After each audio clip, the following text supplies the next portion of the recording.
I want to walk you through something I've been digging into for a while now, the financial structure of the Rogers Place deal. Most of what I'm going to say isn't new information. It's been in CBC reporting, in city council documents, and in academic research on stadium financing for years. But it doesn't usually get put together in one place, and when you do put it together, the picture is harder to defend than people realize. I'm not here to argue Rogers Place shouldn't exist, or that the Oilers should leave, or that Katz is a criminal. I'm here to argue the deal was structured badly, the defense of it relies on numbers that don't mean what people think they mean, and the bill is going to come due again in 25 years. The build cost here's where it starts. Rogers Place cost roughly $613 million to build. 80% of that came from the public. The city of Edmonton put in about $279 million directly. Another $125 million came through the capital city downtown community revitalization levy. That's property tax money from the downtown zone that gets redirected to pay down arena debt instead of going to general city services like libraries, road maintenance, or transit operations. Another $125 million is being collected through a ticket levy. Every Oilers fan, every concert attendee pays a small surcharge that goes back to repaying the build cost over decades. The province of Alberta put in essentially zero. Edmonton taxpayers carried the entire provincial share alone. We'll come back to that.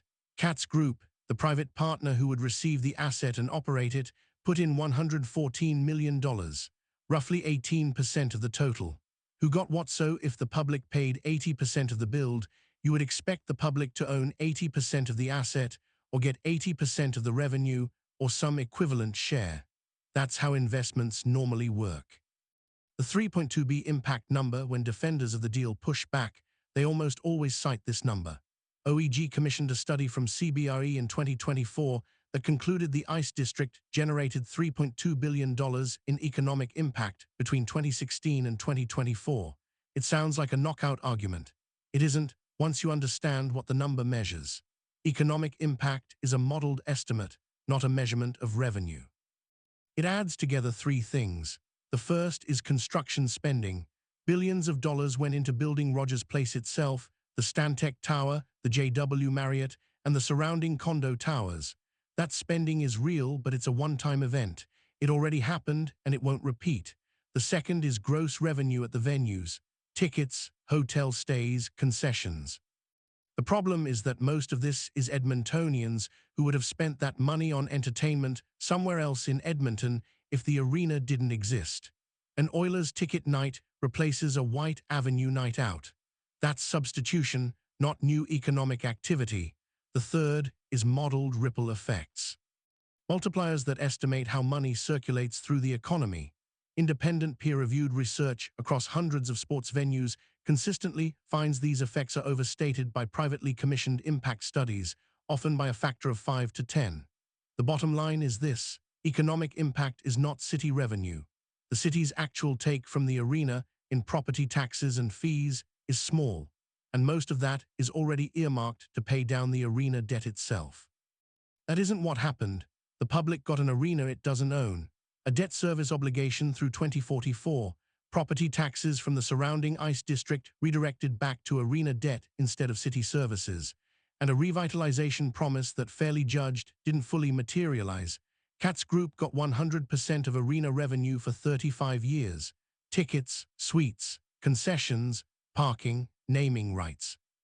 Every non-hockey event, which means every concert, every trade show, every monster truck rally. They got a 35-year lease at zero rent, and they got exclusive development rights to the surrounding land, which the city helped assemble and rezone. The way I'd put this is, in a normal partnership, both sides take risk and both sides share return. In this deal, the public took the risk, and the private party kept the return. That's not really a partnership. That's a subsidy that was negotiated to look like a partnership.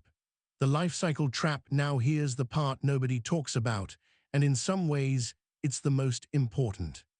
The OEG lease expires in 2051. That's not a coincidence. Modern NHL arenas have a useful life of about 25 to 30 years before teams start demanding upgrades or replacements. Rogers Place opened in 2016. By 2051, it'll be 35 years old. Look at the timeline. Right now, we're in the prime years. Maintenance costs are low. The building is great. Calgary asymmetry, about 60 seconds.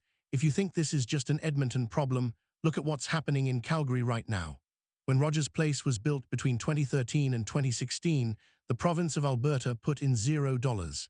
Edmonton taxpayers covered the entire provincial share.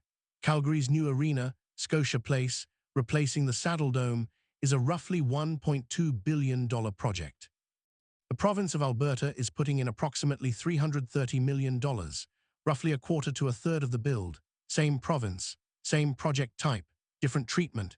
You can read that political pattern however you want. Edmonton's deal was negotiated under the NDP era.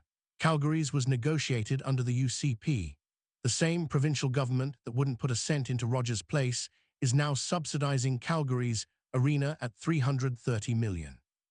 Edmonton got squeezed twice, once on deal terms with Cats, once because the province made us carry the load alone. And as far as I can tell, no one is making this asymmetry into a political issue, which they should. By 2036, around year 20, the first major capital cycle hits. Scoreboards, HVAC, kitchens, suite refurbishments. Hundreds of millions of dollars of work. By 2046, year 30, the ice plant itself needs a full rebuild. Refrigeration systems have a 25 to 30-year service life. Mechanical and electrical systems hit major replacement cycles. By this point, OEG will be making noise about the building falling behind newer arenas in other cities. By 2051, when the lease ends, OEG will demand either a publicly funded renovation or a brand new arena. They'll use the same leverage that got us here in the first place, pay up or we move the team. And the city will cave for the same reason this council caved in 2013. No mayor wants to be the one who lost the Oilers, so the 35-year lease isn't really a 35-year deal. It's the first round of a cycle that resets every generation. Look at the Saddle Dome. Look at Northland's Coliseum, which is being demolished right now at public expense. That's the future of Rogers Place, and the real life cycle cost in $2050 is probably between $1.5 and $2.5 billion when you count the eventual renovation, replacement, and demolition, not $613 million. What I'm arguing, I want to be specific about what I'm not saying, because this conversation gets emotional fast, and I don't want to be misunderstood. I'm not saying Rogers Place shouldn't exist. It's a legitimately world-class building. I'm not saying Cats Group is a criminal. They negotiated hard and won. The fault is on the city for accepting the terms, not on Cats for asking. I'm not saying the Oilers should leave Edmonton. The team matters to a lot of people, the playoff runs are real civic moments, and quality of life isn't a balance sheet item. I'm not saying the arena has no civic value. What I'm saying is this: the deal structure was bad. Even a 5 to 10% revenue share over 35 years would have meant hundreds of millions of dollars back to the public purse, which other cities have negotiated and Edmonton didn't. The defense of the deal relies on inflated economic impact figures that don't equal city revenue. The life cycle cost is a multi-generational subsidy machine that resets in 2051. And Calgary just signed essentially the same deal with the province now covering part of it for them, which means nobody is learning. Whoever's on city council in 2048 will cave for exactly the same reason this council did in 2013. The pressure won't have changed. The leverage won't have changed. And unless we're honest now about what the last deal actually was, the next one will be the same or worse. That's the cycle. Thanks.